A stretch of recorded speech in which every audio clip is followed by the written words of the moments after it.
കൂട്ടുകാരി നാട്ടിൽ വന്നപ്പോൾ പഴയ സൗഹൃദം പുതുക്കാനായി എൻ്റെ അടുത്തെത്തി. നല്ലൊരു പെർഫ്യൂമും കുറെ ചോക്ലേറ്റുകൾ സമ്മാനിച്ചു. അതൊക്കെയാണല്ലോ പ്രവാസികളെ പ്രിയപ്പെട്ടവരാക്കുന്നത്. അവൾ വിദേശത്തേക്ക് തിരിച്ചു പോകുമ്പോൾ ഞാനും എന്തെങ്കിലും കൊടുക്കണമല്ലോ.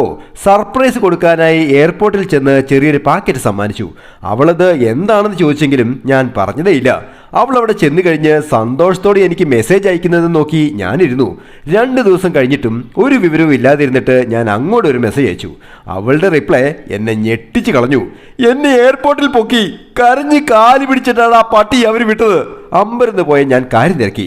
അവളുടെ ദേഷ്യം അടങ്ങിയില്ല. നീ തന്നത് മണി പ്ലാന്റ് ആണെന്ന് ഒരു വാക്ക് പറയാറുന്നില്ലേ? സെക്യൂരിറ്റി ചെക്കിങ്ങിനിടെ അത് കഞ്ചാവ് ചെടിയാണെന്ന് പറഞ്ഞ് അവരെന്നെ പിടിച്ചു വെച്ചു. ബാഗെല്ലാം തുറന്നു നോക്കി കരഞ്ഞ് കാലി പിടിച്ചിട്ടാ വിട്ടത്. ഞാൻ ദയനീയമായി പറഞ്ഞു, നിനക്കിഷ്ടപ്പെട്ട കുമ്പിളപ്പം കൂടി തരാനിരുന്നതായിരുന്നു.